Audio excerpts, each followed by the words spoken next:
Preparando. Adelante. ¿Listo? Listo. Compañeros, muy buenos días, compañeros de Face, militantes, seguidores, simpatizantes, todos, amigos.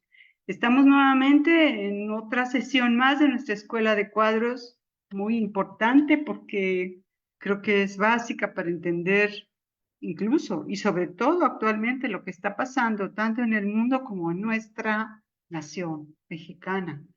Así que les doy la bienvenida y vamos entonces a iniciar la sesión que lleva el título a raíz del 206 aniversario del natalicio de Carlos Marx. Cómo luego de varios milenios la humanidad pudo arribar a la portentosa teoría y método científico para transformar la realidad en una más elevada. Para esto tenemos la valiosísima colaboración, como siempre, de nuestro compañero Cuauhtémoc, que será el expositor. Tendremos también los comentarios de nuestro querido compañero Nael Ramírez y, bueno, yo estaré haciendo la moderación con todo respeto. Muchas gracias y damos comienzo al compañero Cuauhtémoc con la exposición, si eres tan amable. Gracias, compañero Nael. Si ponemos la cortinilla para iniciar. Eh, pues en efecto, hace 2 semanas, el 5 de mayo, eh, tuvimos eh, el, la conmemoración del 206 aniversario del natalicio de Marx. Esta es la diapositiva 4. Antes hay la 3, la 2, y la cortinilla. Sí, exacto, esa es la cortinilla. Y bueno, pues para conmemorar a este personaje tan importante, que en mi opinión es el pensador y científico más importante de todos los tiempos, por encima de eh, Newton, de Galileo, de Einstein, de Aristóteles, etcétera. eh, Carlos Marx y sus portentosos aportes para el bien de la humanidad. Empezamos con la primera filmina, por favor, compañero Nael. Ahí afirmamos que existe una teoría y un método científico para transformar la realidad en una superior y cada vez más avanzada. Y esta teoría y este método se llaman marxismo y es invencible. Pero hay que precisar que ambos, teoría y método, solo pudieron surgir cuando los conocimientos de la humanidad ya habían madurado lo suficiente para constituir la base previa que era indispensable para que pudiera darse un descubrimiento de esta trascendencia, de esta magnitud, que es inicialmente aporte de Marx y de Engels, que siempre trabajó pues junto con el principal Carlos Marx, muy unitariamente y muy vinculados, muy coordinados.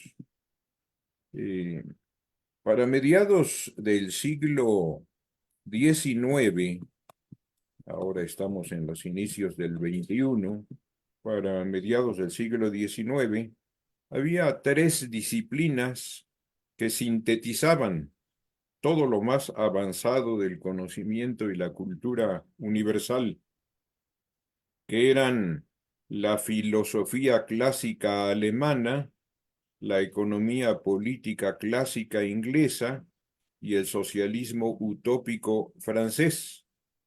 Marx y Engels las estudiaron a fondo, las 3 disciplinas, y las tomaron como punto de partida de sus investigaciones. Entre los máximos expositores de estas tres disciplinas destacaban sobre todo Ludwig Feuerbach y Friedrich Hegel. En cuanto a la filosofía, ambos eran filósofos alemanes, el primero materialista, el segundo idealista, son los primeros cuyas imágenes aparecen aquí en esta lámina, en primero y segundo lugar. Destacaba Adam Smith, economista clásico inglés, que es el tercero en estas imágenes. Y por último aparece ahí Charles Fourier, pensador socialista utópico francés. Para entonces, para mediados del siglo XIX, estas tres disciplinas ya habían alcanzado el máximo desarrollo, el máximo florecimiento que les era dable por los caminos que habían seguido hasta entonces, después de siglos de discusión, de debate, de superación, de enriquecimiento de su contenido. Ya habían alcanzado el máximo y llegaban al momento en que si no hubieran sido sometidas todos esos conocimientos de la humanidad a una profunda revisión, a una revolución científico-cultural, se hubieran estancado y se hubieran empantanado. Solo una profunda revolución científico-cultural podría dotarlas de nueva perspectiva y prolongar lo importante de ellas en otras condiciones hacia el futuro. Siguiente lámina, por favor, camarada Nael. Y ahí entran en acción nuestros personajes de los que venimos platicando. Porque ese fue el momento cuando ya estas disciplinas habían alcanzado su máximo, en que estos otros dos pensadores geniales, Carlos Marx y Federico Engels, las tomaron después de estudiarlas a fondo, las adoptaron, pero les dieron una orientación nueva, las revolucionaron profundamente, una orientación nueva y diferente, y con ello las revitalizaron. Así fue como surgió una nueva filosofía que no había existido antes en todos los siglos de existencia de la humanidad, una nueva filosofía que fue la más avanzada en su momento y sigue siendo la más avanzada hasta hoy. No ha surgido ninguna otra escuela que tenga algún aporte nuevo o novedoso que pueda superar al marxismo o que pueda poner en duda la vigencia del marxismo. Para nada, estamos en pleno desarrollo, en pleno crecimiento, en plena vigencia de esta nueva filosofía, la filosofía marxista o filosofía del materialismo dialéctico e histórico. Es la única filosofía que es científica. Ahí se fusionaron dos ramas del conocimiento, la filosofía, que era puramente especulativa hasta antes de ellos, y la ciencia, que se basa en hechos, en descubrimientos, en leyes que rigen la realidad material, se fusionaron en esta filosofía científica y también es la única, por eso, por ser científica, que no solo sirve para analizar la realidad, para reflexionar sobre la realidad, sobre el pasado, el presente y el porvenir, sino también para transformar la realidad. De esta manera, el marxismo vino a ser la continuación de las tres disciplinas que mencionamos, la filosofía clásica alemana, la economía política clásica inglesa y el socialismo utópico, el socialismo francés, vino a ser la continuación y a la vez su coronamiento. Esa expresión es de Lenin, otro genial pensador marxista, pero repito, no se trata de una continuidad mecánica, sino de una profunda revolución a los conocimientos que aportaban hasta antes de Marx y Engels estas tres disciplinas. El marxismo, en consecuencia, no es una invención de nadie, es el resultado del desarrollo material e intelectual de toda la sociedad humana a través de los siglos y los milenios. No es un pensamiento eurocentrista, como algunos pensadores modernos a veces dicen, sino es globalizador, es un pensamiento universal. Y, y, bueno, seguimos con la lámina 4 y ahora planteamos ahí por qué razón se le llama solo marxismo si los fundadores fueron dos, Marx y Engels. ¿Por qué no se tomó el apellido del segundo coautor inicial de esta teoría? Y aclaramos que fue el propio Engels quien empezó a llamarle marxismo a la filosofía del materialismo dialéctico, y lo hizo porque él consideró siempre que Marx había hecho los aportes principales a la obra común, al trabajo común de los dos. El principal con mucho había sido Marx y además él solía decir: en todo este trabajo yo he sido, si se usaran términos musicales, el segundo violín, un violín de acompañamiento, digamos. Pasamos a la siguiente lámina, por favor. Ahora, desde el punto de vista cronológico, hay un momento histórico concreto en que se pueda decir que surgió esta teoría portentosa, este método científico, esta filosofía científica que permite conocer la realidad en toda su profundidad y además transformarla. Pues sí, sí hay un momento muy concreto, y el mismo Lenin es el que, después de haber estudiado profundamente la obra de Marx y Engels, dice: es en el lapso de 1844 a 45, en esos 2 años, cuando ya se habían formado en Marx sus concepciones. Ahí podemos considerar pues el momento del nacimiento de la filosofía del materialismo dialéctico, del marxismo, entre 1844 y 1845.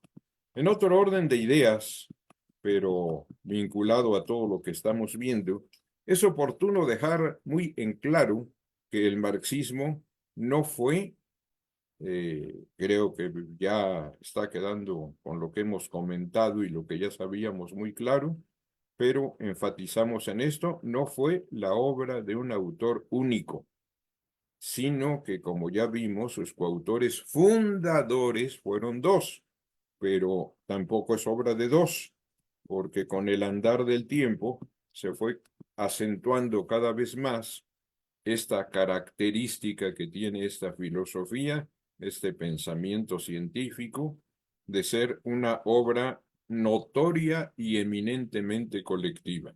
Son muchos los aportadores, los coautores, los participantes en esta filosofía tan valiosa.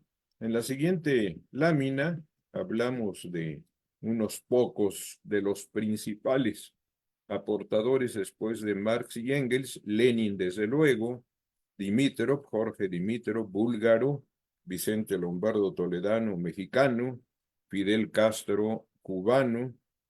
Probablemente sean los principales que han enriquecido y que se pueden conceptuar dentro de los grandes pensadores marxistas de todos los tiempos.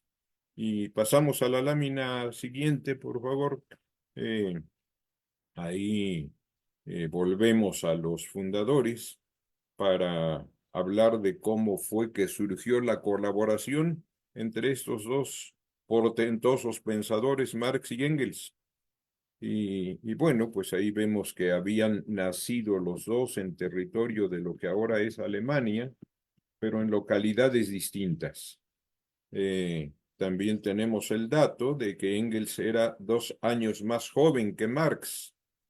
Marx le llevaba 2 años, pues una diferencia mínima, de hecho eran contemporáneos, eh, dado que Marx nació el 5 de mayo de 1818 en la localidad de Treveris, de lo que ahora es Alemania, y Engels nació el 28 de noviembre de 1820 en Barmen, también localidad actual de la actual Alemania.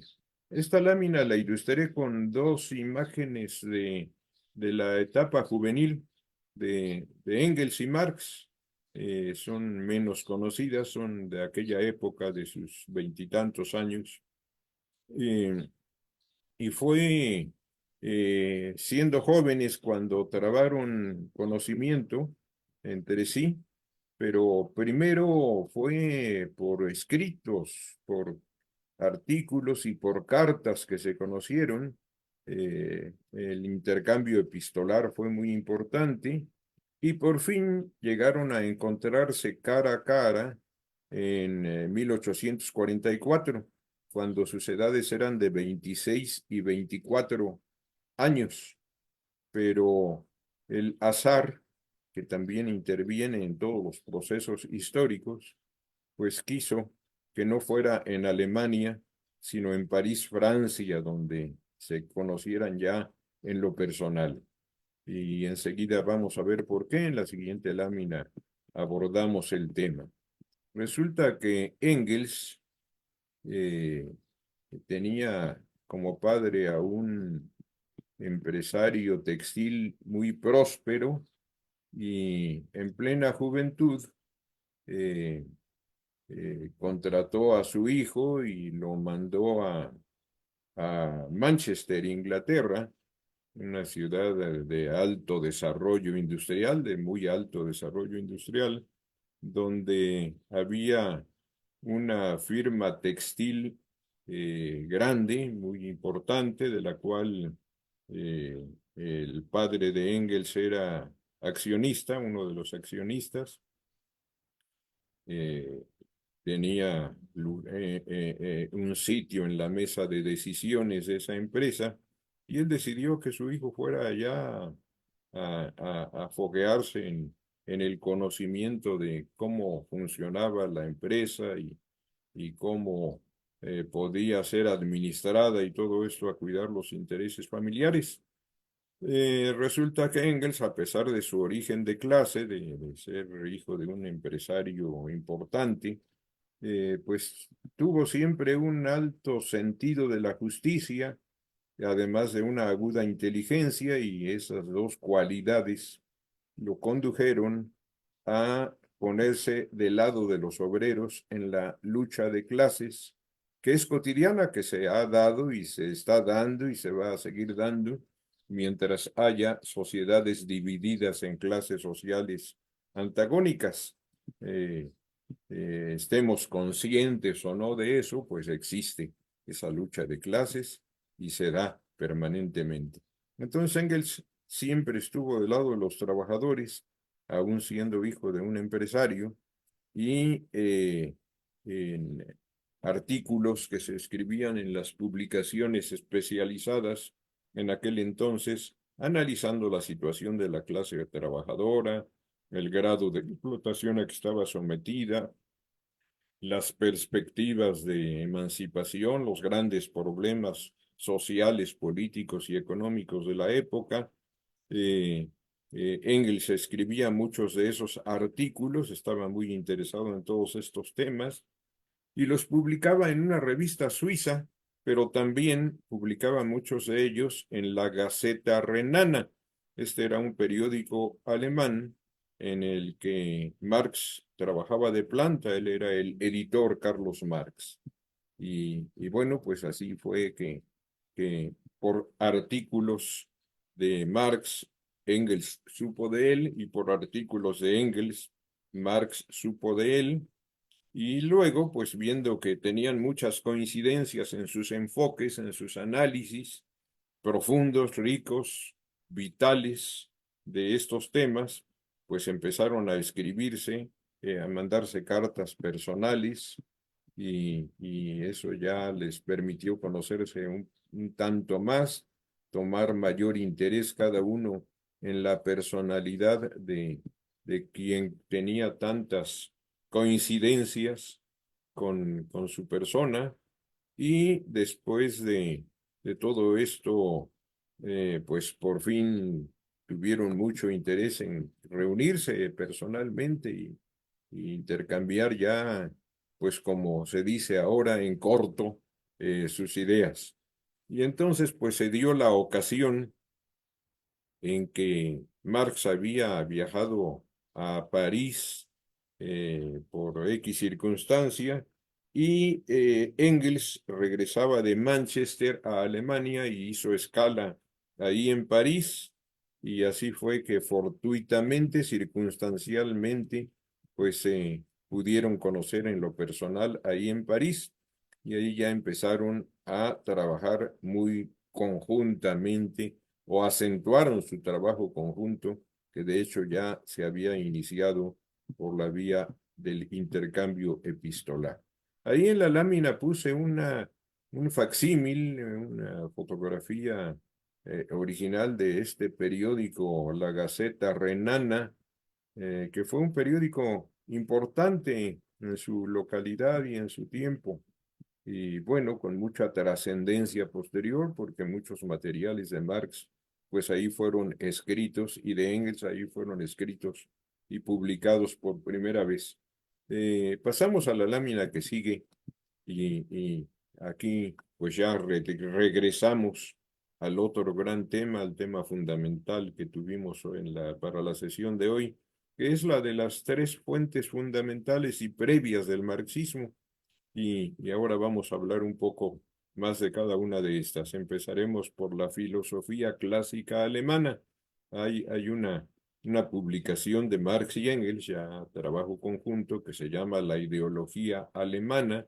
Ahí aparece una imagen de una de las ediciones de este libro, y ahí ellos abordan muy a fondo este asunto de la filosofía clásica alemana. En la segunda mitad del siglo XVIII y a comienzos del XIX, Alemania era todavía un país semifeudal, un país con profundas raíces feudales, que ya empezaba a industrializarse, que ya empezaba a tener una burguesía industrial, que ya impulsaba la lucha contra el predominio del feudalismo, pero todavía lo predominante era el régimen feudal en la época en que ellos eh, habían nacido en Alemania y en su época juvenil. Alemania todavía era un país semifeudal, tanto en el aspecto económico como en el aspecto político, y la burguesía industrial alemana pues era una clase social débil, todavía no disponía de suficiente fuerza económica ni política para que pudiera derrocar al feudalismo, tomar el poder y pasar a ser la clase social predominante.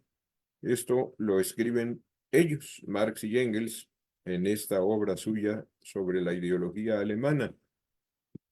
Y también explican que esas condiciones no impidieron que el pensamiento filosófico tuviera ahí un importante desarrollo.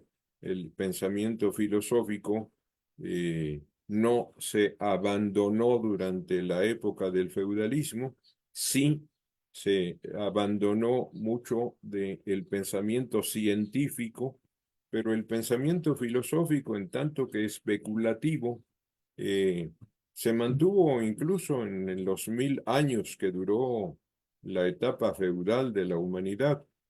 Eh, entonces, esas condiciones no impidieron que este pensamiento filosófico hubiera prosperado mucho en Alemania.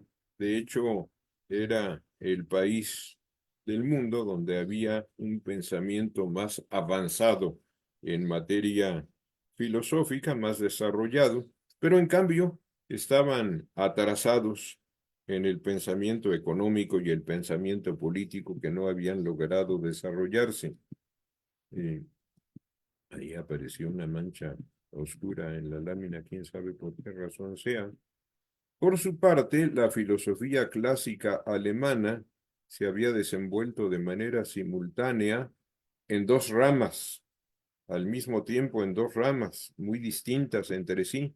Las dos habían prosperado mucho, se habían desarrollado mucho, pero eran muy diferentes y eran enemigas una de la otra, eran irreconciliables.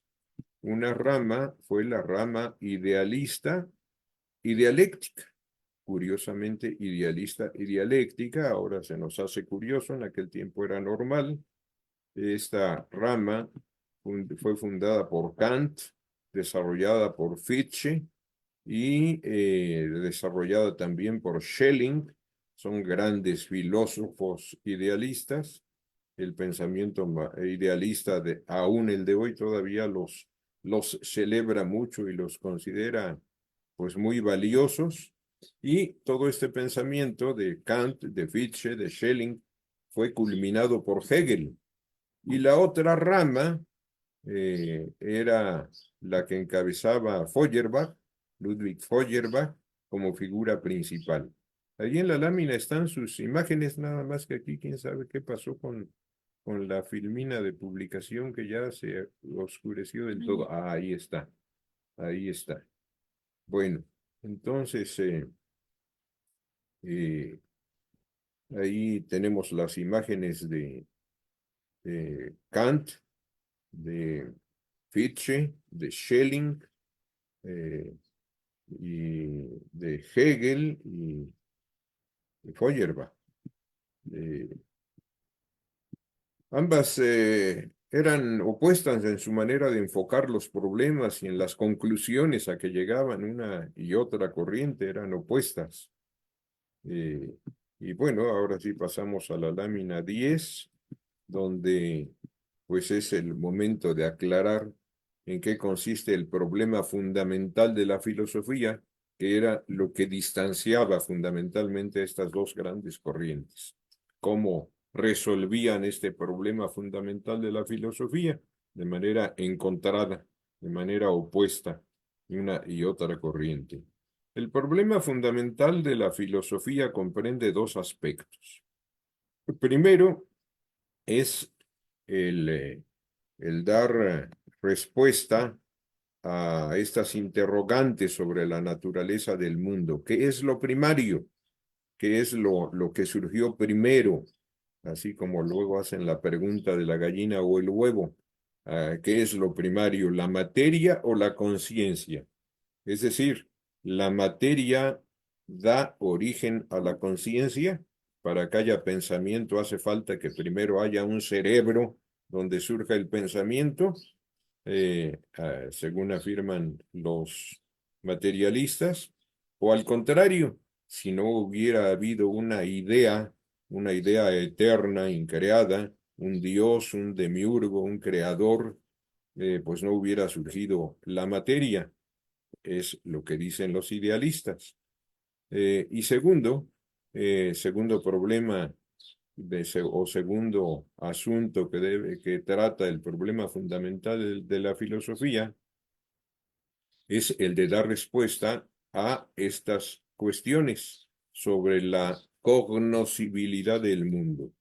la conciencia humana puede o no comprender al mundo que nos circunda en su esencia, en su realidad más profunda, es capaz de comprender al mundo circundante, la realidad toda, la económica, la política, la social, la cósmica, etcétera, es capaz de revelar poco a poco en sus momentos, según se va desarrollando cada ciencia, los secretos más recónditos y descubrir las leyes que lo rigen todo, eso afirman los materialistas, y eso no es posible, dicen los idealistas. Solo Dios, solo la idea eterna sabe qué es lo que va a suceder mañana, nadie más puede saberlo, y es muy pretencioso que los hombres digan que pueden llegar a saber. Eh, es decir, el mundo que nos rodea es real, es objetivo, existe, está ahí y puede conocerse, o solo son reflejos de una realidad profunda que los humanos solo podemos conocer como un sueño, como una ensoñación, pero jamás podremos conocer en su verdadera realidad y su verdadera esencia. Y esto fue debatido durante 2000 años, o más de 2000 años, este problema fundamental de la filosofía que enfrentó a estas dos corrientes, la idealista y la materialista, pues es lo que se venía discutiendo desde la época de Sócrates, de Platón, de Aristóteles. Los filósofos idealistas de nuestros días todavía consideran, a diferencia de lo que yo afirmé respecto a Marx, como principal pensador en toda la historia de la humanidad, pues ellos todavía consideran que no, que posiblemente sea Sócrates o sea Aristóteles. A Platón lo dejan un poquito en segundo plano, pero fueron tres destacados pensadores idealistas. Y del lado de los materialistas, pues también eran contemporáneos aquellos, tales de Mileto, Anaxímenes y Anaximandro, grandes pensadores materialistas de hace 2500 años. Y todo eso se vino discutiendo, repito, durante toda esa etapa, hasta que llegamos a Kant, a Fichte, a Schelling, a Hegel y a Feuerbach, ya en la época moderna, ya en plena filosofía clásica alemana.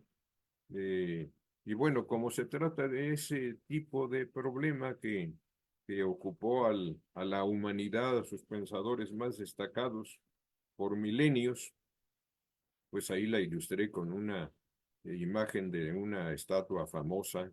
El Pensador se llama así justamente, y es de Auguste Rodin. Auguste Rodin se escribe, es un escultor francés, y esta escultura famosa se llama El Pensador. Y abajo tenemos las figuras de los filósofos Sócrates, Platón, Aristóteles, Tales de Mileto, Anaxímenes y Anaximandro. Y bueno, pues pasamos ahora a la lámina 11, a la siguiente lámina, y ahí retomamos lo que ya habíamos afirmado. Con Hegel culminaba el pensamiento dialéctico, fue hasta donde más pudo avanzar, a donde más se enriqueció, a donde más se pulió, a donde más llegó a florecer el pensamiento dialéctico. Y Lenin afirma, respecto a Hegel y sus conocimientos, su dialéctica, Lenin afirma: la dialéctica hegeliana es la teoría más universal, rica de contenido y profunda sobre el desarrollo, y por eso fue considerada por Marx y Engels como la adquisición más grande de la filosofía clásica alemana. Esto es afirmación de Lenin. Sin embargo, sigue el análisis de Lenin y de Marx y Engels. Sin embargo, la dialéctica hegeliana sufría de una enorme debilidad a consecuencia de su hostilidad contra el materialismo, su apego a la religión, su apego al modo idealista, al modo místico de pensar, y esto lo analizan, lo comenta Lenin, pero lo analizan a fondo Marx y Engels en la misma obra que he mencionado, la ideología alemana. De ahí la importancia de Feuerbach y su defensa del materialismo contra el idealismo. Él debatía con Hegel, fueron contemporáneos, él debatía con Hegel, debates muy acalorados, de su crítica sustentada del idealismo era muy valiosa y le aportó a Marx y a Engels valiosos puntos de análisis para retomarlos en el marxismo. En la lámina 12 continuamos con este asunto y ahora vemos un poco de el método dialéctico de Marx y el método dialéctico de Hegel. Pues si bien Marx toma de Hegel el método dialéctico, el enfoque que elabora Marx es opuesto, es contrario al que había elaborado Hegel. Esa es la revolución que vino a realizar Marx en todo, en la filosofía, en la economía, en el socialismo, en las tres ramas del conocimiento humano más desarrolladas, a partir de las cuales surgió el marxismo. En todas tomó lo esencial, pero revolucionó profundamente el contenido. ¿Qué tan profunda es la diferencia entre la dialéctica marxista y la hegeliana? El propio Marx contesta esta pregunta y dice: mi método dialéctico no solo difiere del hegeliano en su fundamento, sino que vino a ser su directa oposición. Para Hegel, el proceso del pensamiento que él transforma bajo el nombre de idea hasta un sujeto independiente. La idea es un sujeto independiente, es Dios, es el demiurgo, es el creador de lo real para Hegel. Dice Marx: para mí, por el contrario, la idea no es otra cosa que lo material trasladado a la cabeza humana y transformado en la cabeza humana. La cabeza humana, el cerebro humano, es el que se forma la idea de lo que es una mesa, un escritorio, una silla, un libro, un árbol, el agua, el aire, el fuego, que están ahí, que existen, que son materiales, que están allá afuera, que no son irreales, pero la mente humana tiene la capacidad de convertirlos en ideas. Esa es la gran diferencia entre el método dialéctico de Marx y el método dialéctico de Hegel. En la lámina 13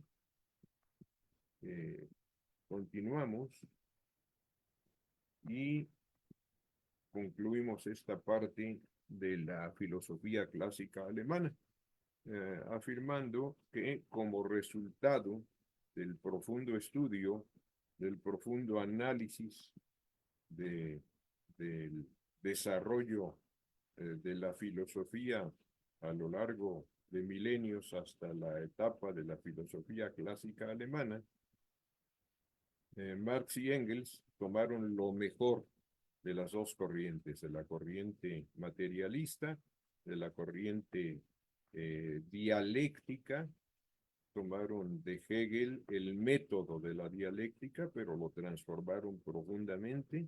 De Marx, de Feuerbach, tomaron la teoría del materialismo, pero Feuerbach lo postulaba estático, metafísico, y Marx lo convierten en dialéctico. Al tomar lo mejor de ambas corrientes, resuelven el viejo problema que había de enfrentamiento entre las dos corrientes, las fusionan y surge así con un nuevo enfoque radicalmente diferente, la filosofía del materialismo dialéctico. Y al mismo tiempo que pudieron hacer esto, pues vinieron a transformar todo el cúmulo de conocimientos y cultura producidos por la humanidad en milenios, según lo analiza Vicente Lombardo Toledano, que ya dijimos es otro de los grandes pensadores marxistas de todos los tiempos. Al hacer eso que ellos hicieron, transformaron todo el cúmulo de conocimientos y cultura producidos por la humanidad en milenios y descubrieron así la filosofía científica, también fusionaron filosofía con ciencia, la filosofía científica del materialismo dialéctico e histórico, que no solo entraña el mayor fruto del conocimiento universal, dice Lombardo Toledano, sino también la herramienta más poderosa para transformar la realidad en una superficie. Y ahora, en la lámina que sigue, pasamos a otra de las ramas de la ciencia más desarrolladas en su época, que fueron... Compañero Cuauhtémoc, ¿puede acercarse un poco más o revisar su sonido? Porque bajó mucho el sonido, por favor. A ver, me acerco más. Ahí O sí, revise su sonido, igual se bajó sin querer y el no ha volumen. mejorado ahora. Pues no mucho. Vaya, ¿qué estará sucediendo? Aquí no, aquí está normal en todo lo que yo puedo ver. A ver, me acerco bastante más a ver si ahí mejora. Pues sí mejora un poquito, pero ha de tener alguna palanquita donde dice la bocina más, la bocina menos. Está en su máximo aquí, según Ah, esto. bueno, entonces acercarse más, quién sabe qué pasa. No Bueno, importa, seguimos. pues entonces retomamos el asunto de las fuentes del marxismo y ahora hablaremos de la economía clásica inglesa. Entonces ya habíamos hablado de Adam Smith, junto con él hubo otro economista clásico inglés muy importante, que es David Ricardo. Adam Smith vivió de 1723 a 1790, David Ricardo de 1772 a 1823. Son los dos principales autores de la economía clásica inglesa, los que más desarrollaron esta ciencia. Esta ciencia surgió, no era un pensamiento antiguo, a diferencia de la filosofía clásica que venía de muchos siglos, de milenios atrás. La economía clásica no, esta surgió en el periodo en que el modo capitalista de producción ya había emergido. La burguesía industrial era una clase social progresista, una clase social de avanzada, que luchaba contra la clase feudal, que era la que defendía el statu quo, la situación anterior, la vieja situación.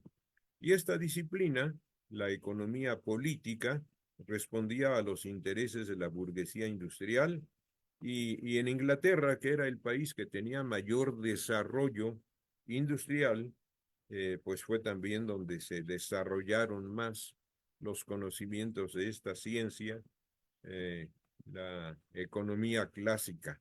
Los principales aportes de Smith, de Adam Smith y David Ricardo, consisten en que sentaron las bases de la teoría del valor trabajo, hicieron los primeros intentos de estudiar las distintas formas de plusvalía, tuvieron un acercamiento muy importante a este asunto de la plusvalía y también estudiaron las causas de la reproducción capitalista. cómo, a qué causas obedecía, cómo se daba.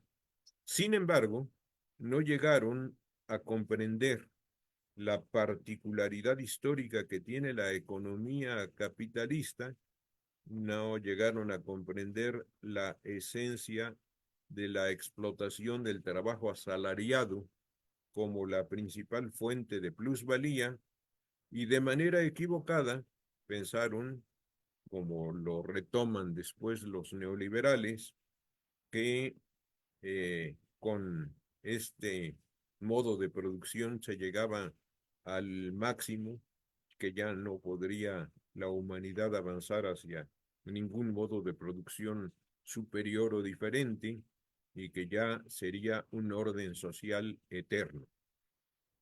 Y a partir de de donde lo dejaron Adam Smith y David Ricardo, el desarrollo de la economía política, pues vino a ser Marx quien descubriera que la plusvalía es la causa fundamental de la explotación del capitalista al trabajador asalariado, también es la causa fundamental de la creación de la riqueza, de la capacidad tan importante que tuvo el modo capitalista de producción de desarrollar los bienes materiales de la humanidad de una manera portentosa como no se había podido hacer en el feudalismo, ni en el esclavismo, modos de producción anteriores, ni en la comunidad, en la, en el modo del comunismo primitivo o comunidad primitiva. eh, Lenin dice que la piedra angular de la economía política marxista radica en el descubrimiento de la plusvalía justamente por parte de Marx. Las leyes que rigen la vida interna del modo capitalista de producción, todas estas fueron desentrañadas por Marx, y también la inexorable caducidad a que llega el capitalismo en cierto momento de su existencia, el momento en que deja de tener vitalidad para seguir desarrollándose y que entra en un largo periodo de declive, de decadencia, que termina finalmente con una crisis terminal. En la lámina que sigue, ya para concluir el tema de las tres fuentes del marxismo, examinamos ahora la que nos faltaba, la del socialismo francés, el socialismo utópico francés. Entre sus más destacados exponentes están Henri de Saint-Simon, Charles Fourier, que ya lo había yo mencionado, y Roberto Owen. ¿Qué es eso de socialismo utópico? Bueno, pues utópico, dice el diccionario, tiene estos sinónimos: quimérico, fabuloso, legendario, mítico, fantástico, ficticio, ilusorio, irrealizable. Todo eso es utópico. El socialismo utópico, pues es un socialismo fantástico, es un socialismo ficticio que no existe en la realidad, es ilusorio y es irrealizable.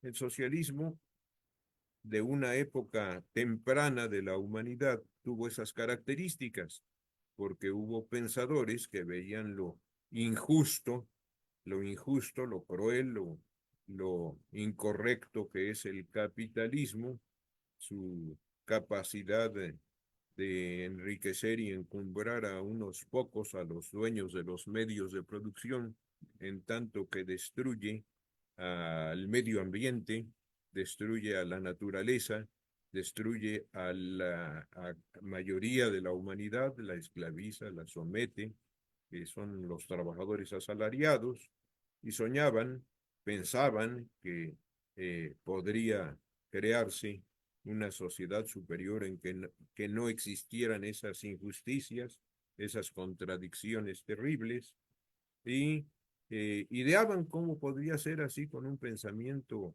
más novelesco que fundamentado ideaban sociedades en las que se resolvían esos problemas.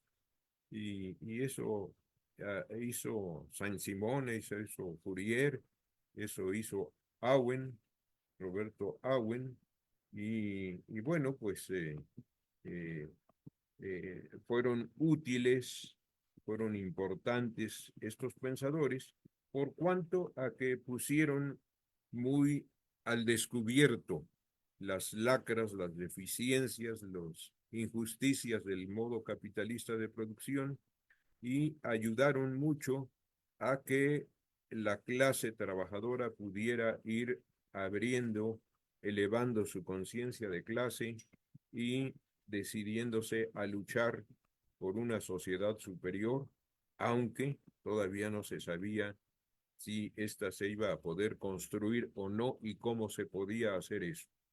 Entonces, ahora concluyo esta presentación con un resumen en que presento 12 conclusiones de lo que he expuesto hasta aquí. Primera conclusión. Existe una teoría y un método científico para transformar la realidad en una superior y cada vez más avanzada. Se llama marxismo y es invencible. Segunda conclusión. La aparición de esta teoría y método es relativamente reciente. Entre 1844 y 1845, sus iniciadores fueron Carlos Marx y Federico Engels y se mantiene plenamente vigente. Tercera conclusión. A partir de entonces se ha venido desarrollando cada vez más, enriqueciendo cada vez más esta teoría y método, porque es una obra colectiva, no individual. La cuarta conclusión, entre sus principales enriquecedores, pues no se puede ignorar a Lenin, a Dimitrov, a Lombardo y a Fidel. La quinta conclusión, para llegar a descubrir esta invencible teoría y método para transformar la realidad, tuvieron que transcurrir varios milenios, necesariamente, varios milenios de desarrollo previo, científico y cultural de la humanidad, sin lo cual no hubiera sido posible este portentoso avance. Y seguimos con otra lámina y con la conclusión número 5. Hubo tres disciplinas que a mediados del siglo XIX sintetizaban lo más avanzado del conocimiento humano, del conocimiento y la cultura universal, y que fueron las fuentes del marxismo: la filosofía clásica alemana, la economía política clásica inglesa y el socialismo utópico francés. Y estas tres constituyeron el punto de partida para los geniales descubrimientos a que arribaron Marx y Engels. Por eso se les conoce como las tres fuentes teóricas del marxismo. La siguiente conclusión: entre los máximos exponentes de estas disciplinas, y aquí menciono de nueva cuenta a los que ya mencioné antes, y pasamos a la lámina 18. Las tres disciplinas referidas, es la conclusión número 7, fueron objeto de un profundo análisis crítico por parte de Marx y Engels, y tomaron lo positivo de ellas y las modificaron profundamente, las modificaron en todo lo que consideraron necesario. Siguiente conclusión: de Hegel tomaron el método de la dialéctica porque observaron que la dialéctica hegeliana era la teoría más universal, más rica de contenido y profunda, y constituía la adquisición más grande de la filosofía clásica alemana, pero también notaron su debilidad y su inconsecuencia, que radicaba en su hostilidad contra el materialismo y su apego al modo místico de pensar, y valoraron la crítica justa, la crítica bien sustentada que le hizo Feuerbach a Hegel y a su teoría, y de este tomaron la teoría del materialismo. La conclusión número 8, así fue como Marx y Engels descubrieron la filosofía científica del materialismo dialéctico e histórico, que entraña el mayor fruto del conocimiento universal y a la vez la herramienta más poderosa para transformar la realidad en una superior, y al hacerlo transformaron todo el cúmulo de conocimientos y cultura producidos por la humanidad en milenios. Y pasamos a la lámina 19, el profundo examen que hizo Marx de la economía clásica alemana le dejó en claro los importantes aportes de Adam Smith y David Ricardo en esta materia, pero también sus limitaciones, por lo que tocó al propio Marx descubrir que la plusvalía es la causa fundamental de la explotación del capitalista al trabajador asalariado. También descubrió las leyes que rigen este modo de producción, todo, desde su surgimiento hasta su deceso final, las contradicciones que contiene, su enorme capacidad, la enorme capacidad de este modo de producción de generar riqueza que no se había podido lograr antes, y progreso en una primera etapa, pero su inexorable caducidad, como quedó todo esto plasmado en su obra cumbre, la obra cumbre de Marx y Engels, El Capital. En la siguiente conclusión, la número 11, el socialismo en una época temprana tuvo la característica de ser utópico, es decir, fantástico, ficticio, ilusorio e irrealizable, aún en Francia, donde alcanzó su mayor desarrollo. Marx y Engels examinaron los escritos de sus principales exponentes, como Saint-Simon, Fourier y Owen, y gracias a que ya habían descubierto las leyes que rigen el universo y la vida y la sociedad, encontraron que esa sociedad ideal, diríamos cuasi perfecta, que tiene que ser, no tiene por qué ser solo un sueño inalcanzable, sino es perfectamente alcanzable, y descubrieron qué es lo que hay que hacer para finalmente arribar a este modo de producción, y todo esto constituye el socialismo científico, que es otra de las partes integrantes del marxismo. Y bueno, pues ya la última lámina es la que sigue. Finalmente reiteramos que el marxismo es una filosofía con teoría y método, pero también es una interpretación científica de las causas del desarrollo histórico de la humanidad. También es un análisis profundo de las causas de que el capitalismo tendrá un momento final, y del carácter inevitable del socialismo como una realidad social en todo el mundo, en un futuro cada vez más cercano, el socialismo científico. El marxismo es todopoderoso porque es exacto, eso dijo Lenin, y yo estoy totalmente de acuerdo. Muchas gracias por su atención.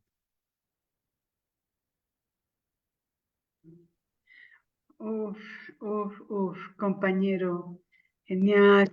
La verdad que nos hiciste vivir más de un siglo, siglo y medio en un lapso de una hora, a partir de los aportes de estos dos grandes hombres admirables, increíbles.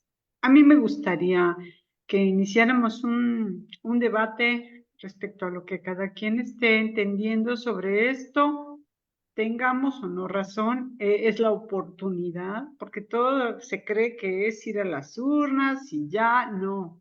Ahorita es una sesión básica para dejar los pilares en nuestras convicciones más esclarecidos, y por qué es importante seguir apoyando la teoría marxista, seguirnos introyectando estos elementos. Así que les dejo la palabra. Bueno, seguiría en turno el compañero Nael, que es el comentarista formal. Cierto. Estaba pasando, mi querido Nael, perdona. Adelante, por favor, Nael. No se preocupe, camarada Rebeca, hasta ni dije nada para, para que No, qué los demás bueno que me... participaran, porque una explicación muy detallada del compañero Amezcua, pues, pues el comentar a veces se complica, ¿no? Mi perspectiva. Pero bueno, yo quería hablar, el camarada Mezcua pues ya nos hacía una valoración de la importancia de que esta filosofía sea científica, ¿no? Para poder entender y transformar nuestra realidad. Como bien decía la compañera Rebeca, creo que a todos nos toca cuestionarnos, debatir, dialogar entre nosotros para que poco a poco vayamos entendiendo esta filosofía que pues es la base sobre la cual valoramos incluso la elección que se está dando actualmente en este año, ¿no? Es decir, toda nuestra actividad política, nuestro plan político como Partido Popular Socialista de México, no es una valoración meramente de acuerdos entre los que integramos este partido, sino que está sustentado directamente en una teoría y una filosofía científica que es necesaria para transformar nuestra realidad actual. Es decir, es una herramienta política que tenemos las y los trabajadores en estos momentos para dar la lucha política, la lucha económica, para transformar lo que hoy necesariamente se tiene que erradicar y construir una sociedad nueva, ¿no? Pero quería comentar de que esta portentosa teoría muchas veces se nos ha negado en las universidades, en los cursos académicos. Quiero entender y que pues la mayoría de los que estamos acá, o quizás los que estudiamos en el periodo neoliberal, de que incluso el marxismo solamente se veía en la preparatoria, que es hasta donde se nos daba algún curso pequeño de filosofía, como mera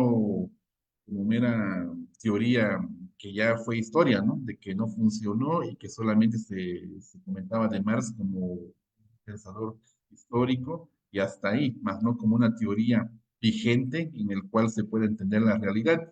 Y ante esa negación que se nos imponían por parte de los modelos educativos durante el neoliberalismo.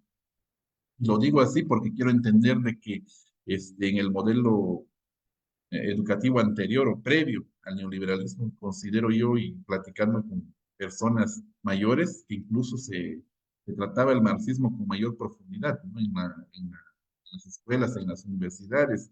Y lo considero así porque en la biblioteca, por ejemplo, de mi papá, encuentro libros muy buenos que actualmente pues ya no lo encuentro, ¿no?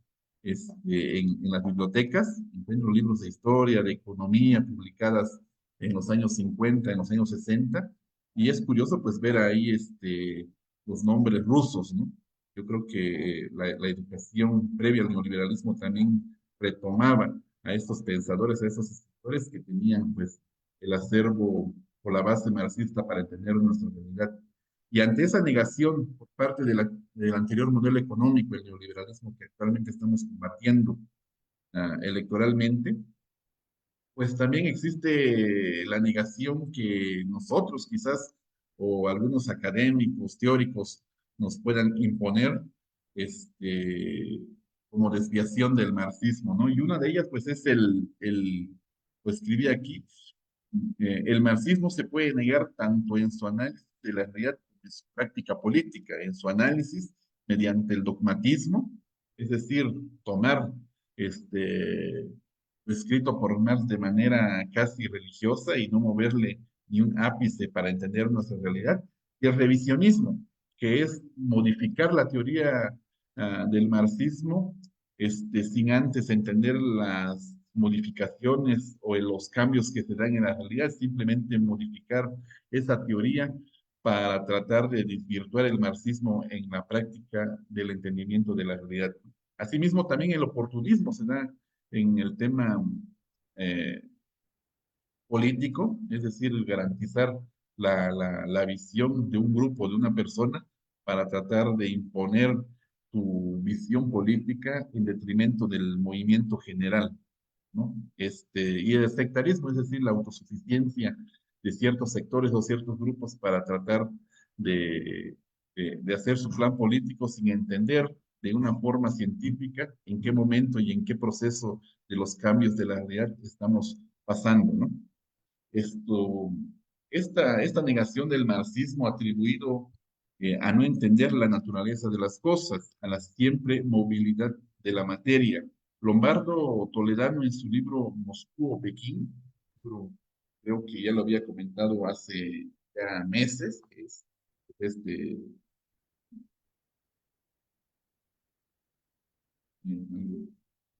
puso la cámara. Es una joya, la verdad, porque creo que es una de las obras en donde Lombardo sintetiza de manera muy sencilla, muy ágil, muy pedagógica, la forma de entender el marxismo. De manera muy didáctica nos habla sobre el cambio permanente de la materia y, por lo tanto, de las leyes que en ella se encuentran por parte, que en ella se encuentra la ciencia y, por lo tanto, y por lógica, de los conceptos que se van creando a partir de su estudio. Algunos conceptos dejan de tener validez no por la voluntad de su investigador, sino porque dentro de su objeto de estudio cambian las relaciones necesarias entre los fenómenos que se estudian y que por lo tanto pasan a modificar las leyes que la describen, generando así cambios en la teoría para entender la realidad.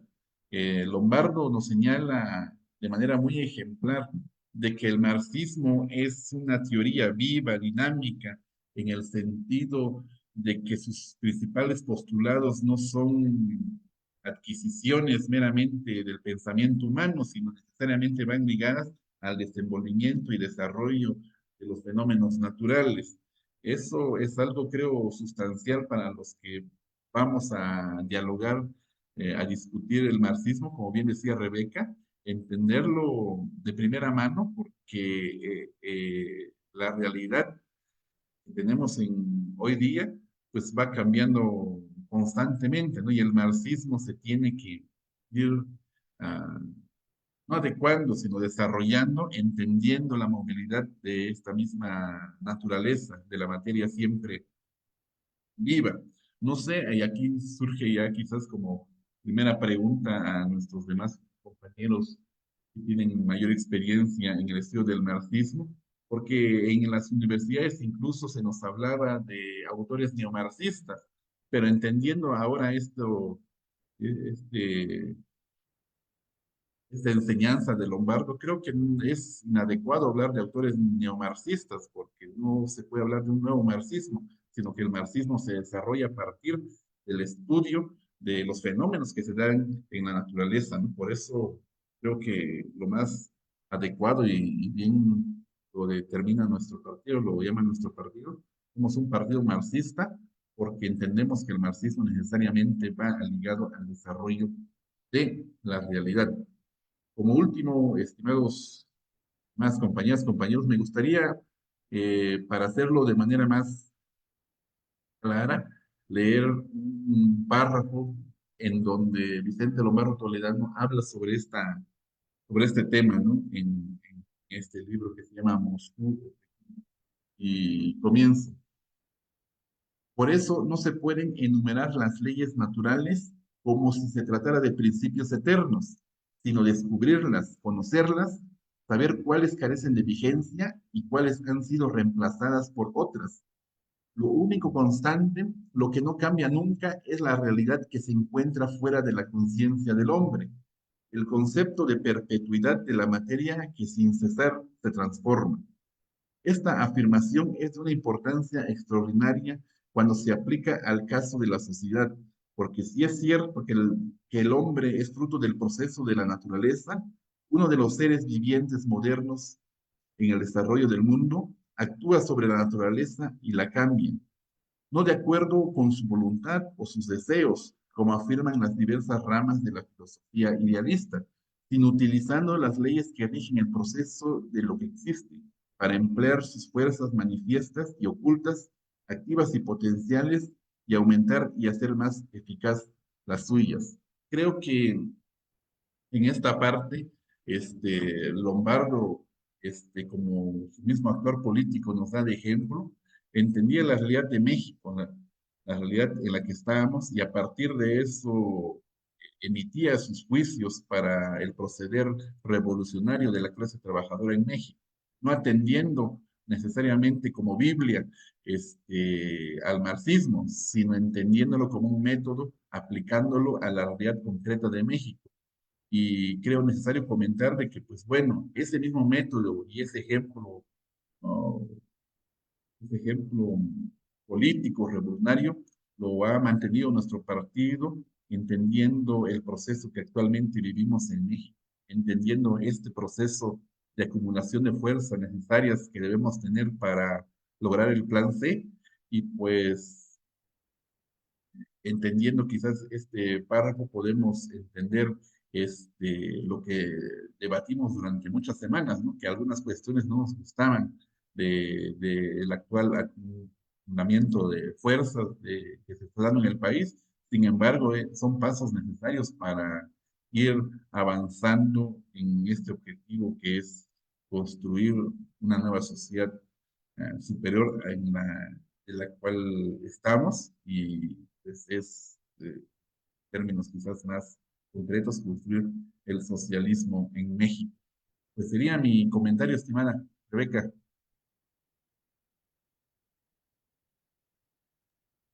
Muchísimas gracias, compañero Nael, muy ilustrativo. Además, nos brindaste esta cita que siempre enriquece la discusión. A mí me gustaría, antes de ver sus manos levantadas, comentarles así levemente. Estamos muy acostumbrados a hablar de lucha de clases, pero justamente parte del tema que nos trató nuestro compañero Cuauhtémoc, de que nosotros, justamente gracias al marxismo, tenemos una sociedad superior, porque hablamos así nada más de la lucha de clases, pero eso fue un concepto que Marx y Engels focalizaron, que determinaron, que por no decir inventaron. Es decir, antes de Marx y Engels no existía el concepto lucha de clases, pero así como eso, ellos hicieron, por decirlo así, la magia de ver lo que otros no veían, en función de, como dice el compañero Cuauhtémoc, en función de esas tres fuentes por las que ellos llegaron, porque las cosas en la vida suceden en el momento preciso y que tienen que suceder, porque antes nadie descubrió la manera de llegar a una sociedad superior, pues porque no estaban dadas las bases, pero a Marx y Engels les tocó esa función histórica y esa entrega y esa determinación, esa misión. Si no se hubieran puesto a estudiar Marx, en su caso, más de 30 años en las bibliotecas, no hubiera sido posible ver lo que ya estaba ahí. Es como parangón aparte, por ejemplo, la del descubrimiento de la teoría del subconsciente por parte de Freud, que ahí está el subconsciente, pero nadie lo había visto. Ahí estaba la lucha de clases, pero nadie la había visto de manera focalizada y de clase, ¿no? Ahí estaba el desarrollo de la sociedad capitalista y nadie entendía cuál era ni a qué se refería el capitalismo como capitalismo, ni dónde se encontraba la explotación.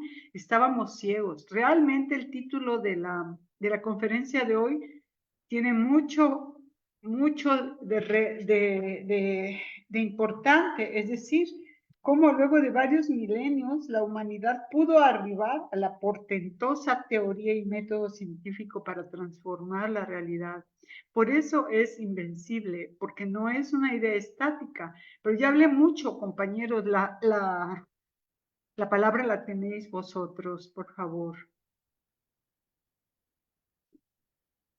Me gustaría muchísimo no dejar pasar esta ocasión y ver que alguien esboza una pregunta o como el emisario del diablo, una provocación, porque se presta a que como partido marxista dialoguemos a fondo, rompamos tabús respecto al marxismo. Por ejemplo, yo lanzo sobre la mesa, ¿sigue siendo actual hoy el marxismo? Si sí, ¿por qué sí? Si no, ¿por qué no? A ver, compañeros, empecemos.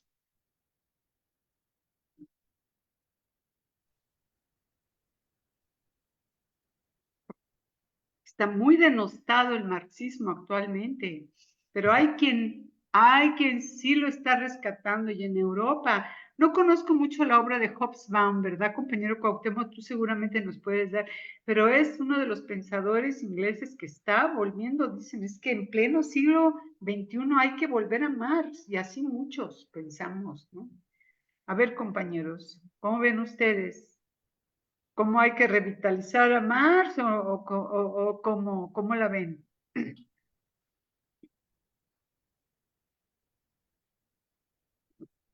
A ver, compañeros, así como Marx le sudó el coco para traernos esta teoría liberadora, hay que pensar un poquito, ¿cuáles son los elementos que la reacción tiene para minimizarlo, para trivializarlo, para, como nos indicó Nael, para que no salga, ¿verdad?, adelante la verdad, y inventarle cosas como el neomarxismo? Bueno, ¿ya quieren que nos vayamos o qué?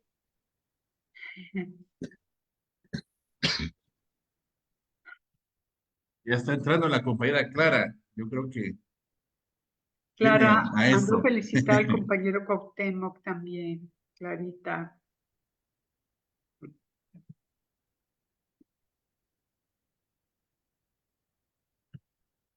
Pues sí,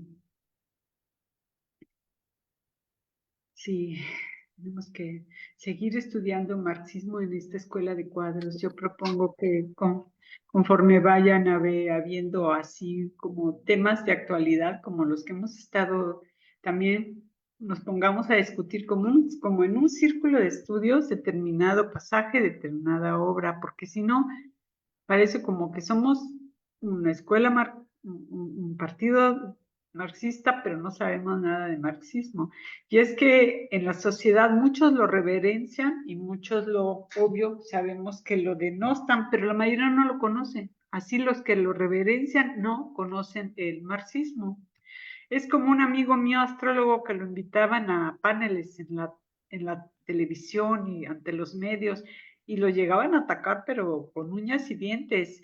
Cuando él les preguntaba, bueno, tú no crees en tú no, ok, rechazas lo que es, por ejemplo, un Mercurio retrógrado, pero ¿conoces? ¿Has leído? Pues no. Pues entonces, ¿de qué estamos hablando, no? O sea, las cosas para debatirlas hay que tratar de conocerlas, ¿no? Por lo menos tratar. Querido Néstor, adelante. Bien, Mira Néstor. que haces los comentarios muy interesantes y lo que dijo Nael, ¿verdad? En la parte teórica. Yo voy a la cuestión práctica porque atrás de ahí donde está transmitiendo, donde es su sala de camarada Cuauhtémoc, hay un libro muy interesante que a mí siempre me ha llamado la atención, que es de la CTM, y eso me recuerda inmediatamente de Lomardo Toledano, que es que mis maestros de historia en Tlaxcala me mencionaban. Y siempre me quedó la idea de que la CTM como corporativismo que logró concretar Lázaro, tú me corriges, camarada Cuauhtémoc, voy a tratar de armar mi idea a donde quiero llegar. Es el hecho de que el maestro Vicente Lomardo Toledano es el secretario de la CTM, ¿de acuerdo? O presidente, ¿cómo se llamaba? Camarada Cuauhtémoc. Bien, bueno, ahorita Secretario general. secretario general. Entonces, indudablemente que el maestro Vicente Lombardo ya tenía bien preciso la lucha de clases en un momento dado. En dónde se detiene la lucha obrera? ¿En dónde se deja de luchar por los derechos de los trabajadores? Porque no solamente es el neoliberalismo, sino desde antes, ya el obrero es cooptado, ¿no? Igual se nombra la CTM, la CNC, la CNOP, las universidades populares, en donde está metida la clase media, ¿verdad? Y ahí queda todo. Y tal parece, y da la pauta a que el Partido de la Revolución Mexicana se transforma en una revolución, en un partido de instituciones de la revolución. Y ahí surgen todas las instituciones, todo lo que hemos conllevado. Pero ¿en dónde se para? Eso, esa fue siempre mi preocupación. separa, o a lo mejor el término está mal, el que estoy diciendo, en donde o se hace un lapso o hay un vacío en relación a la lucha de los obreros. Y para cerrar, el día de ayer fui a un festejo de la parte del Día del Maestro y me encontré con un compañero que fue mi estudiante en la Universidad Pedagógica y está encargado del enlace trabaja en la Secretaría de Educación de Veracruz, y le pregunté muy concretamente, mira amigo Irán, dime, tú que estás en contacto, todos ya llevas muchos gobiernos trabajando ahí en el mando medio, ¿cuántos sindicatos de maestros existen? Alguien nombraba 100 y alguien, etcétera, ¿no? Dice, maestros, sindicatos de maestros registrados, son 51 en el estado de Veracruz. Ya, corroborados. Yo tenía la idea de que eran 70, pero no, me dijo, no, las otras son asociaciones que están buscando su toma de nota, todo eso. Y imagínense, 51 nada más en el sector educativo. Y le pregunto, ¿qué diablos hacen? ¿O qué proponen? ¿O qué buscan con sus compañeros? Quedamos, llegó algunas personas, interrumpieron la plática, pero quedó abierta esa charla, ¿verdad?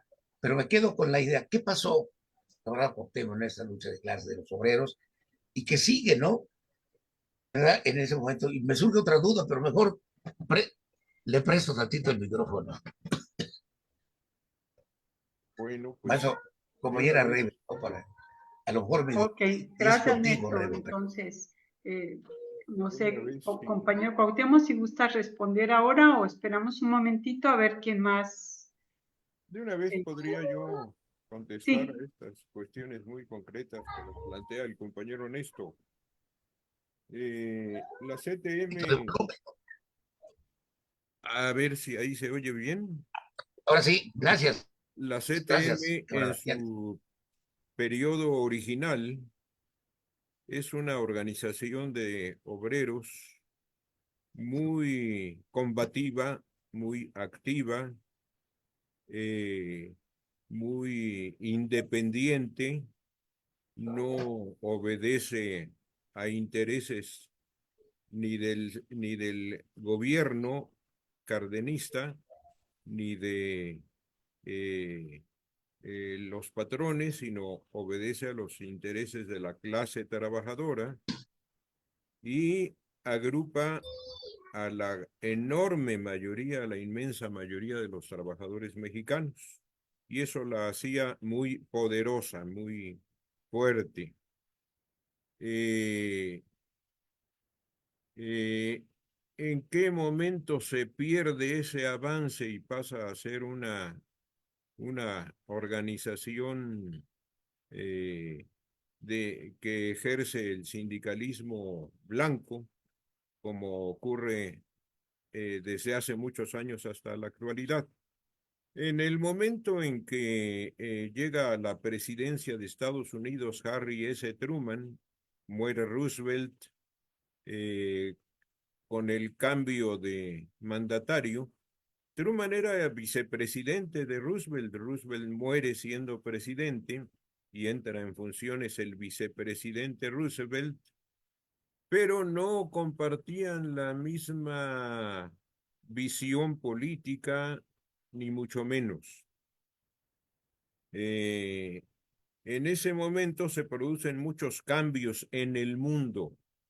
Se rompe la alianza entre la Unión Soviética y Estados Unidos, que se había dado para la guerra contra Alemania, contra el fascismo. En ese momento se rompe. Estados Unidos proclama que el nuevo enemigo es el comunismo, que el nuevo enemigo es la Unión Soviética.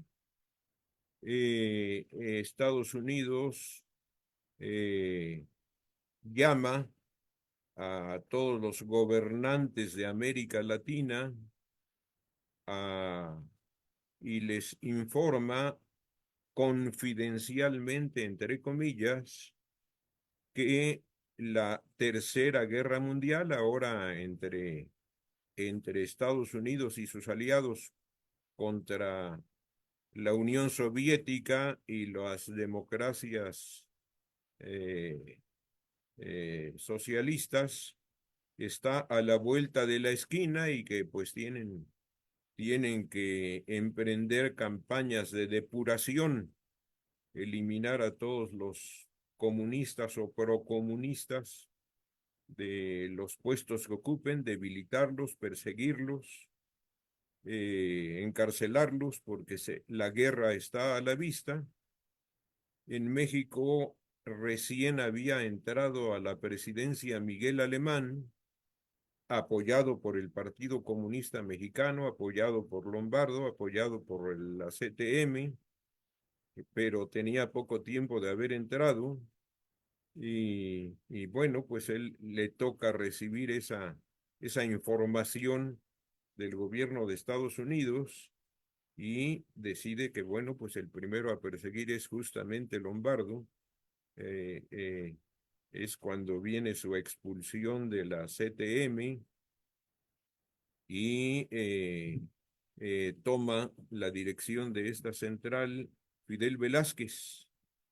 Y a partir de ahí, pues la CTM dejó de ser una organización de lucha. Ese fue el momento en el que se perdió, no solo en México, en toda América Latina, la decisión de Truman cambió orientaciones de gobiernos y cambió correlación de fuerzas de manera muy, muy violenta en toda América Latina.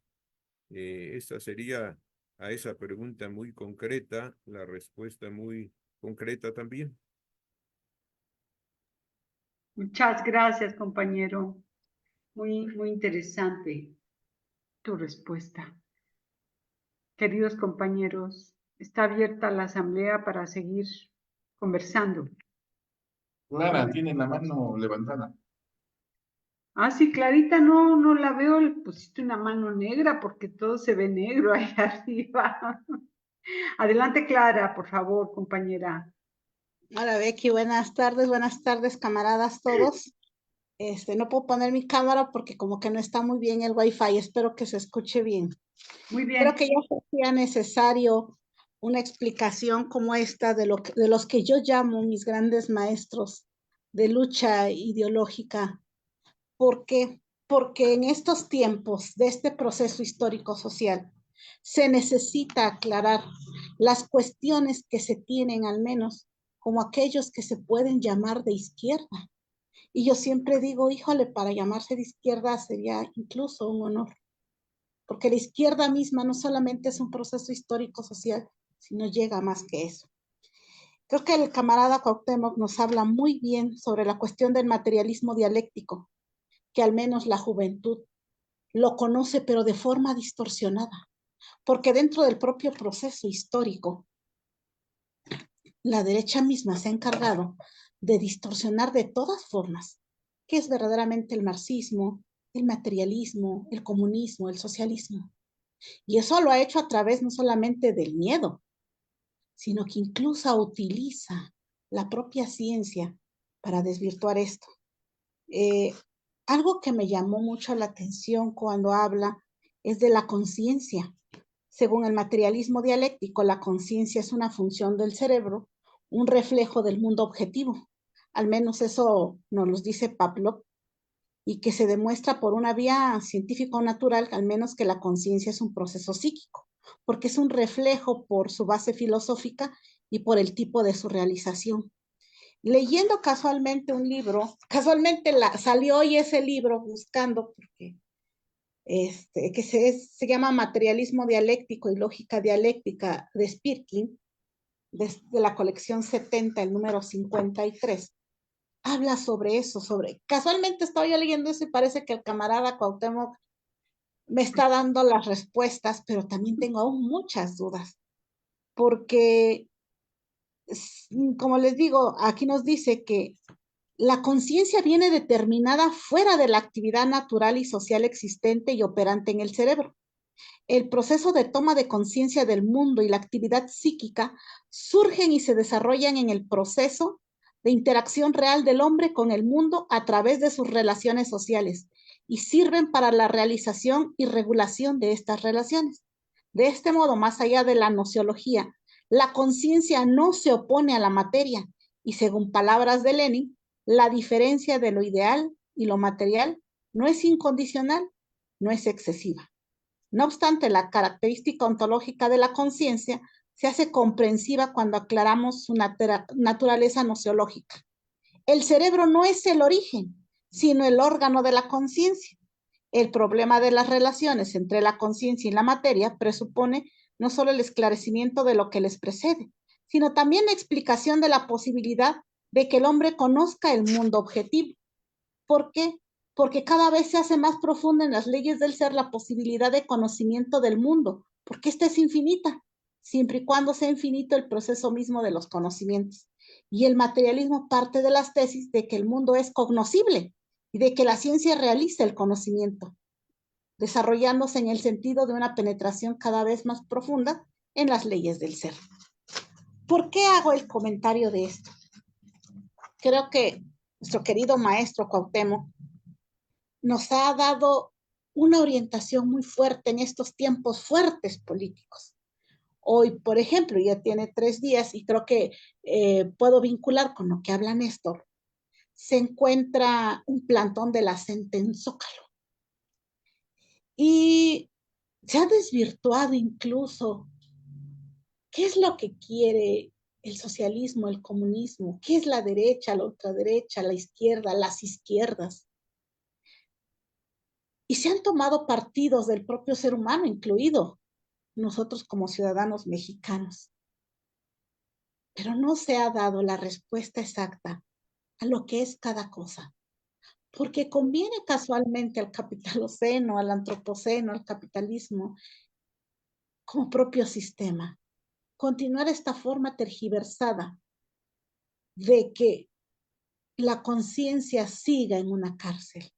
Creo que el camarada Cuauhtémoc ha dado una gran cátedra.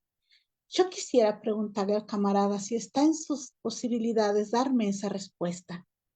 Bajo su gran experiencia política, de lucha y de vida, que él ha tenido, porque sus palabras hoy son oro para muchos de nosotros que vamos caminando y que también estamos siendo atacados por nuestras formas de pensamiento en todos los frentes, en lo educativo, en lo indígena, en lo familiar, en lo económico, en lo religioso, en todo lo que se les ocurra.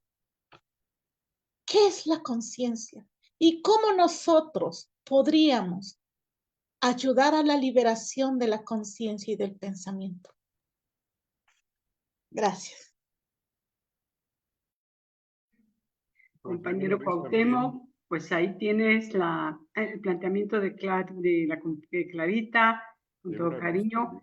Pues resulta que la preguntota de qué es la conciencia, bueno, si la logras contestar en este momento, te voy a hacer un monumento y dejaré de seguir a Marx para seguir.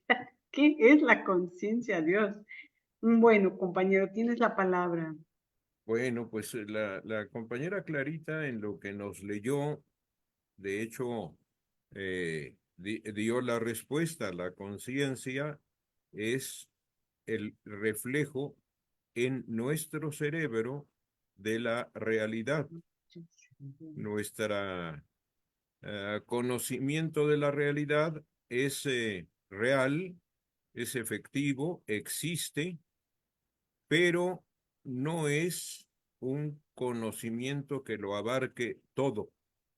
No puede llegar a ser nunca un conocimiento que lo abarque todo, porque se va avanzando, el ser humano va avanzando en el conocimiento de la realidad en la medida en que va avanzando el desarrollo de las ciencias.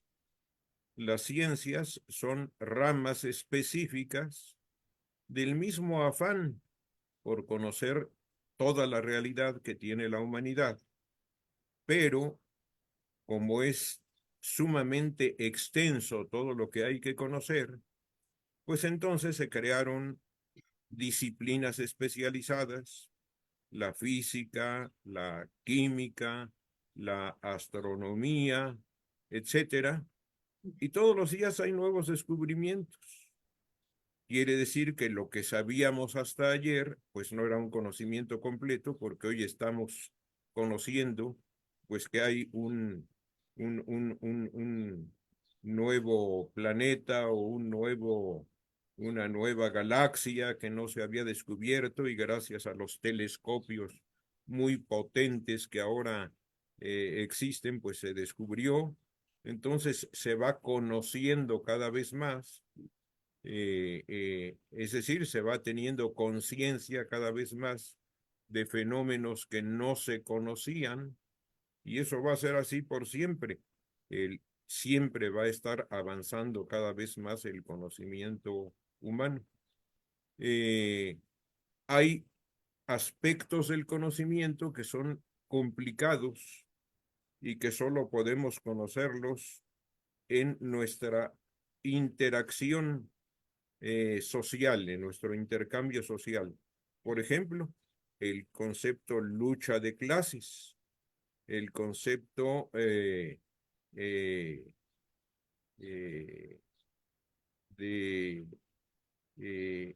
clase social con capacidad para luchar y cambiar esta realidad social actual, capitalista, capitalista dependiente en nuestro caso, como país por el grado de desarrollo de nuestras fuerzas productivas. Entonces, Marx y Engels afirman que que la conciencia de clase, la clase trabajadora no la adquiere de manera individual ni espontánea, le llega de fuera. Es decir, es el trabajo de la educación política de explicar las cosas a fondo de quienes ya vamos pues un poco adelante, como somos los militantes de un partido como el nuestro. Entonces nos toca la tarea de llevarles la conciencia de clase o de ayudarlos a desarrollar su conciencia de clase en nuestra interacción social con nuestros camaradas trabajadores que aún no la tienen, explicándoles, explicándoles las cosas. Todo esto tiene que ver con este asunto de la conciencia y la realidad social. Eh, También hay quienes están todavía estancados en un grado de conocimiento menor de esta realidad. Y bueno, pues nos toca también profundizar, ayudarles a encontrar que la realidad es tal y como nosotros ya la estamos viendo, y si no, pues ellos nos tendrán que ilustrar a nosotros. También puede suceder. Por ejemplo, con compañeros de partidos comunistas y obreros que no tienen la misma interpretación que nosotros de la realidad mexicana y por lo tanto no tienen la misma interpretación que nosotros de la manera de resolver o de avanzar hacia la solución de nuestros problemas, pues una de dos, o ellos no tienen suficientemente desarrollada su conciencia revolucionaria, o nosotros no. Y entonces, pues es cosa de sentarnos a discutir constructivamente, metódicamente, para encontrar quién tiene la razón, por dónde hay que caminar para resolver el problema. Por ejemplo, hay compañeros de partidos comunistas que afirman que el gobierno actual es neoliberal y hay que combatirlo. Pues no estamos de acuerdo para nada y en la política real, en el día a día, no solo no coincidimos, estamos en trincheras opuestas. Ellos en la práctica se ponen del lado del PAN, del PRIANAR, y por lo tanto, pues están al otro lado de la trinchera, les tocarán balazos nuestros aunque no queramos, y nos tocarán balazos de ellos aunque no quieran. Pero si hay disposición a avanzar hacia la unidad, bueno, pues lo primero que tenemos que hacer es sentarnos a hacer claridad de respecto a nuestro grado de desarrollo de la conciencia respecto a la realidad en que vivimos, y eso pues se hace razonando, razonando. Claro, compañero Cuauhtémoc, has dicho, como siempre, mucha buena verdad. Yo creo que razonando, pero también estudiando, porque la claridad, y lo vemos aquí con algunos camaradas con una gran claridad estratégica y táctica, por no mencionar al compañero Cuauhtémoc de nuevo, porque va a decir que ya es culto a la personalidad, ¿no es cierto? Sí, es importante el estudio, pero también la toma de conciencia, la discusión, el razonamiento y hacer ver al otro. Esto de la conciencia no es fácil, no es solo que ya te llegó la conciencia, así nomás, es que hay que transitar determinadas etapas, pero algo que tiene que estar por debajo de todo en el terreno de las izquierdas es la fraternidad. Cuando empezamos también a ponernos de manera individualista y de manera egoísta y de manera soberbia, pero sobre todo con el ego por delante, pues nos vamos a parecer a la derecha más ridícula, ¿no? Y a la menos ridícula también. Entonces, lo que ha dicho el compañero es muy cierto. Bueno, ¿qué más, compañeros? ¿Quién desea tomar la palabra después Compañero de todo Andrés lo tiene dicho? la mano alzada. ¿Quién? Andrés Sánchez. Ah, es que no le veo hasta aquí como que le corta. Perfecto, Andrés, por favor, tienes la palabra, no veo la manita. Adelante. Buenos días, casi tardes. Tengo una pregunta. Mencionaba el compañero Amezcua que la filosofía dialéctica no solo sirve para analizar la realidad, sino también para transformarla. Entonces, mi pregunta es, ¿qué herramientas nos da esta filosofía para transformar esa realidad? Viene relacionado con la pregunta anterior, pues, a ver. Gracias. Correcto, compañero, adelante, compañero Cuauhtémoc. Pues es en concreto el elevar nuestra conciencia individual respecto a la realidad de que somos explotados si formamos parte de una sociedad con relaciones de propiedad privada, relaciones sociales de propiedad privada en una sociedad capitalista, que somos doblemente explotados y somos una sociedad capitalista dependiente como la mexicana, o las demás de América Latina, con la excepción de Cuba, que hay alguien que nos explota contra el que tenemos que luchar. En el caso de los países capitalistas desarrollados es la burguesía, la dueña de los medios de producción y cambio, la clase social que nos explota y contra la que hay que luchar. En el caso de los países de capitalismo dependiente, también es la burguesía local, pero sobre todo es el imperialismo, la burguesía de fuera, que invierte acá y que se lleva sus ganancias para allá, se lleva la plusvalía que aportamos con nuestro trabajo, sea Iberdrola de España o sea Standard Oil Company de los Estados Unidos, y por lo tanto nuestra primera tarea es luchar contra el imperialismo, romper la dependencia. Entonces, todo eso implica elevar nuestra conciencia, hablando del tema o desarrollando más el tema de la conciencia que nos planteó Clarita.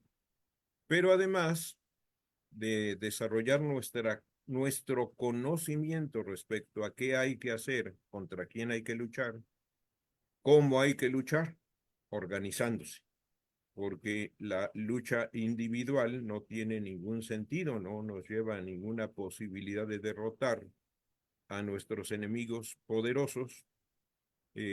Los trabajadores no tenemos capacidad para aisladamente luchar con éxito, tenemos que organizarnos.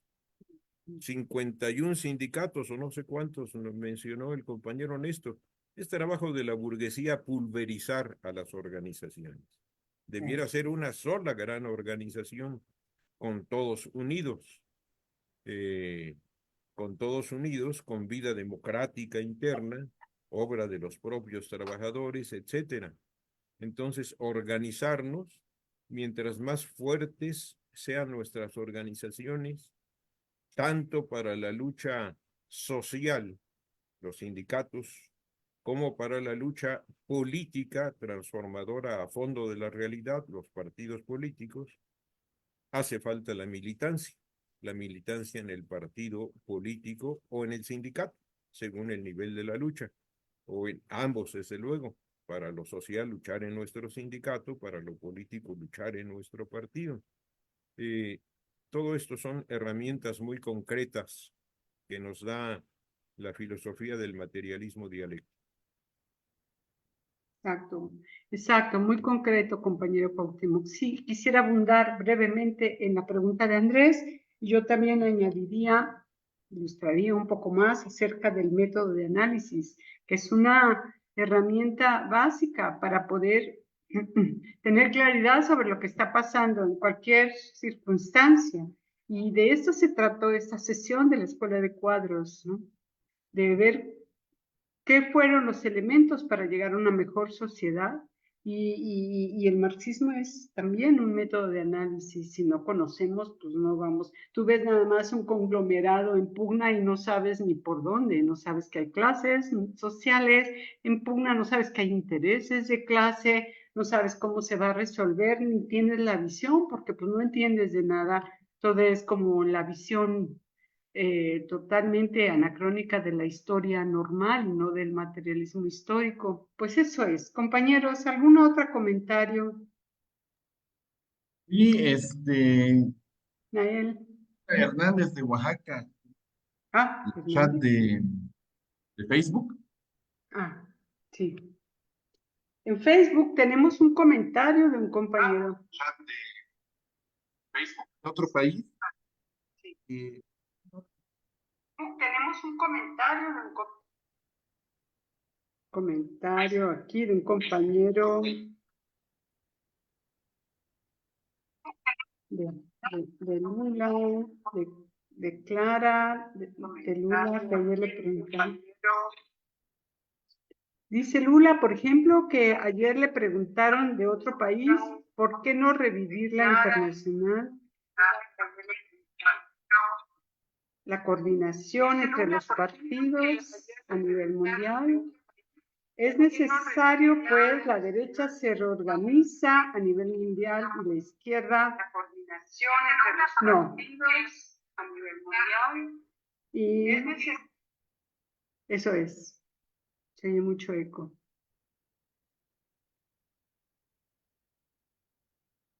Bueno. La coordinación internacional entre partidos hermanos es muy necesaria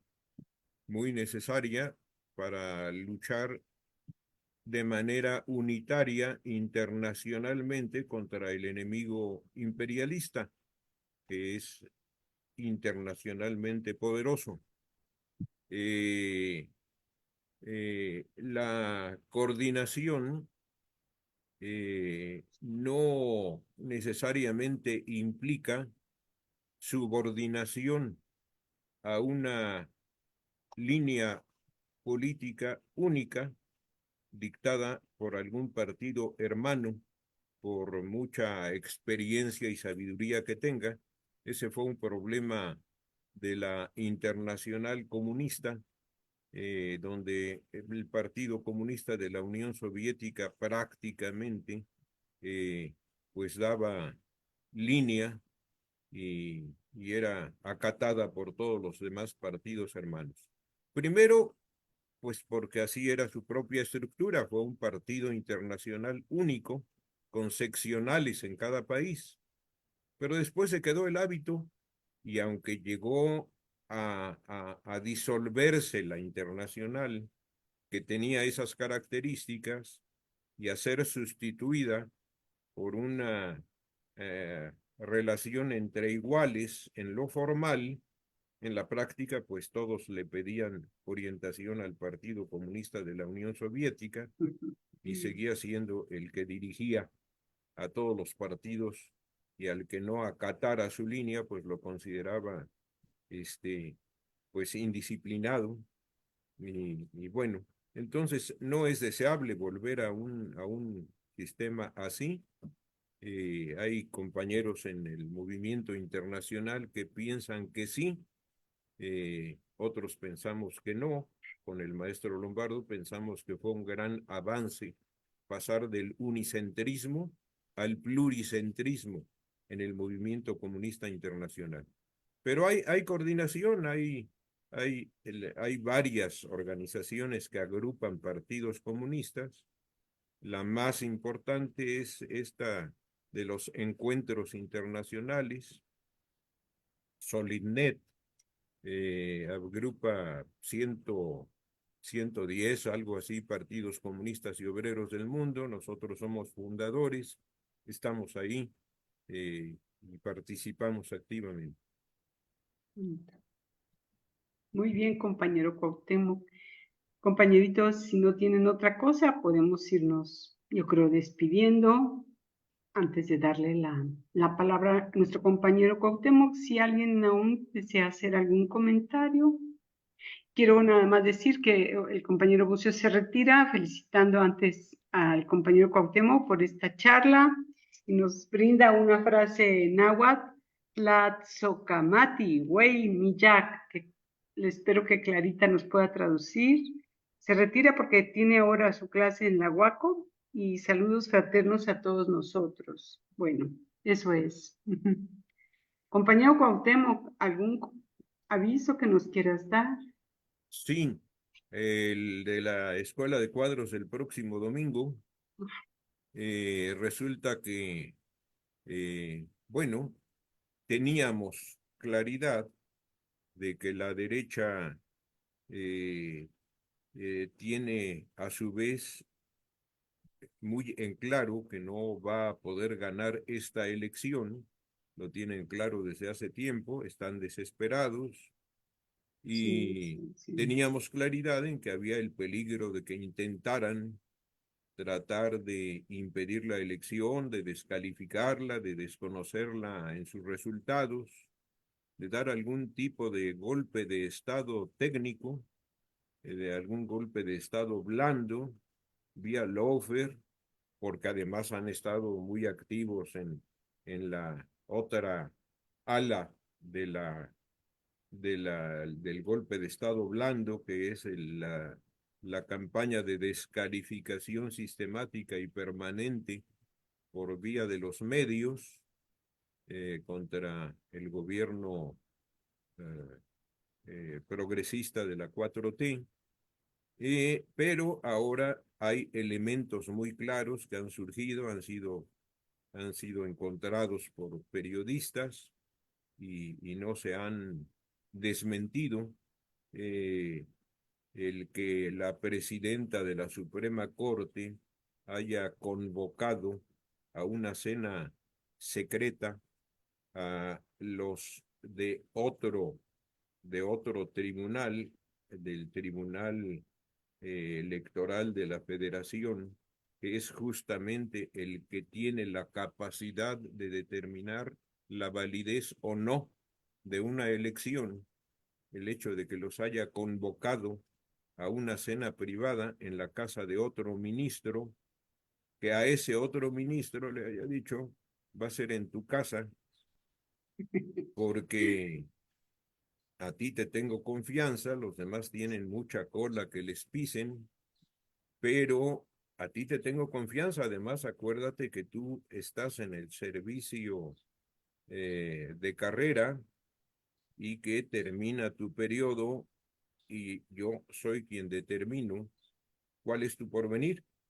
Y vas a quedarte en una ciudad, en un puesto importante, o te vas a un pueblo alejado y peligroso donde asesinan a los jueces, y a un puesto tal que no tengas ninguna formación previa para que puedas tener éxito, y lo haya convertido pues en incondicional bajo amenaza para que fuera en su casa a la cena, y ahí les haya sorprendido a los invitados del área judicial, que también estaba invitado Alito y llegó a la cena, el dirigente del PRI, y también estaba invitado, pero ese no asistió, declinó, Santiago Krill, pues es muy claro que se está orquestando un golpe de Estado técnico, que está en pleno proceso, y bueno, también estamos en capacidad de enfrentarlo, de resolverlo, de impedir su éxito, en la medida en que tengamos conciencia de que eso está pasando y tengamos capacidad para elevar la conciencia de muchos compatriotas de que eso está pasando y creamos, no de creer, sino de crear la correlación de fuerzas suficiente para impedir que tenga éxito. Todo esto es lo que se va a analizar en la Escuela de Cuadros el próximo domingo a cargo de nuestro equipo de expertos jurídicos que encabeza la compañera Marta Elvia García, y bueno, lo integran el exdirector de la Escuela de Derecho de la Universidad Autónoma de Baja California, Daniel Solorio, y la abogada y maestra y doctora Carmen Chinas, y otros compañeros especializados en esta rama jurídica, pero también con una excelente formación política. Así es que tienen plena autoridad para ilustrarnos a todos los demás en estos asuntos. Eso será el tema de la próxima escuela, va a ser muy interesante y muy de coyuntura. Es un asunto que vale mucho la pena estar muy preparados y hacerle frente con todo lo que tengamos. Claro que sí, compañero Cuauhtémoc. Agradecerte una vez más este esfuerzo importantísimo también en este momento para nuestra Escuela de Cuadros, muy ilustrativo. Compañeros, a todos, darles las gracias por su atención, por su participación. Quiero también despedir a Facebook con Noy Gutiérrez, con Nael Rado, con Armando David Prado y a Tenia Clara, que nos han mandado saludos y corazones. Y bueno, pues nos vemos en el debate y dentro de 8 días. Que estén muy bien, pásenla bien, sean felices, porque siempre es la lucha que hay que dar siempre, mientras tengamos vida. Cuídense mucho todos. Ok, buenas tardes a